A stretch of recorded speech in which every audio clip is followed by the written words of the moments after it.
Can you believe this? Just keeps on going up. Now we're up nearly 51 points at 22,712. Records for the Dow, S&P, NASDAQ, Russell 2000. How about that?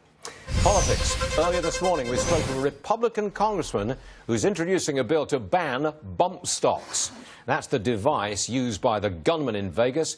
It can turn rifles into rapid-fire weapons. Listen to what the congressman told us. Roll tape. But after so many years of trying to reach a bipartisan compromise on gun legislation, it looks like we may have a breakthrough here. Most members on both sides of the aisle understand that these bump stocks are flagrant circumventions of current law. Automatic weapons are banned in our country, and this device converts semi-automatic weapons into automatic weapons that can fire up to 800 rounds per minute. Again, he is a Republican, and he's got bipartisan support. This gentleman is Tim Schmidt, President and CEO of the U.S. Concealed Carry Association. Look, I know this is not a concealed carry issue, but bump stocks being banned, what's your opinion? Stuart, I think that once the investigation is complete, I think we're going to have a lot to talk about. We'll have a lot to talk about in the terms of the tools that this guy used, as well as his mental state. But until that investigation is done, I think it's premature for the gun lobby to try to score political points. That's a hedge, and really, we should be focused. That's a hedge. Come on, that's a hedge. Look, we know that the gunman used this bump stock device. And that device enabled him to get into mass killing, like a military-style mass killing operation. Surely you've got an opinion, yes or no, ban it or not.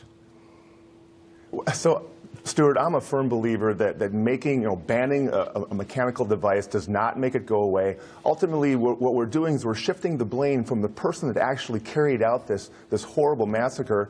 We're shifting it to a piece of plastic or a gun. The guns that didn't piece do of the killing. plastic made it possible to do this mass killing in this way.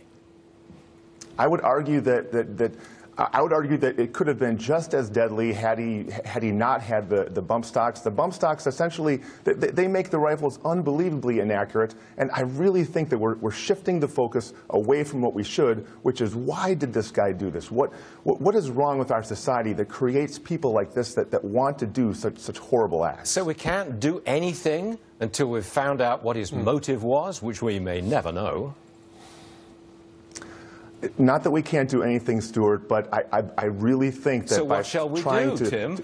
I'm sorry, I don't mean to badger you, but it would seem to me that the idea of banning a simple little device which turns a rifle into a killing machine, I don't think that's a difficult moral question.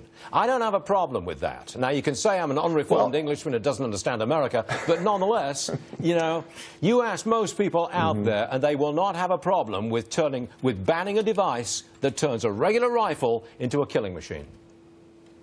Okay, well, certainly I understand people's perspective on that, but my point here is that by simply making something illegal does not make it go away. It does not make it that much more difficult to get. And quite frankly, there's lots of different killing machines, and whether it's a vehicle, whether it's a truck. I mean, the guns he had in his room that even without the bump stock certainly could be considered killing machines. Sure, the bump stock is, in general, it's considered almost like a fun thing to use by responsible gun owners. It's a horrible misuse of technology that this guy did. Okay. Now, you're a concealed carry guy. That's what you lobby for. I put it to you that had there been people in that concert crowd in Las Vegas who were carrying concealed weapons, wouldn't have made any difference whatsoever. They couldn't have got a clear shot at the shooter.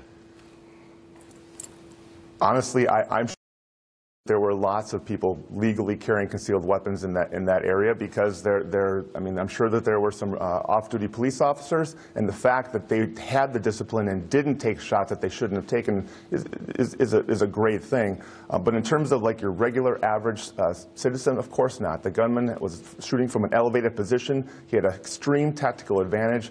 Again, it was just a horrible, horrible misuse of technology and just a bad situation. All right, Tim, look, I want to make it clear I'm a proud American, a big supporter of the Second Amendment, no question about it. I don't take the European view at all, but I don't object to to knocking out those bump stocks. Tim Schmidt, president of the U.S. Concealed Carry Association. Thank you very much for joining us, Tim. We appreciate you being part of the debate. Thank you.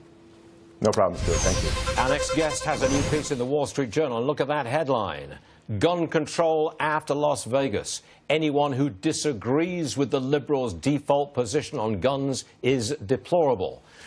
I guess Dan Henninger, who wrote the column, that if I support banning the bump stock,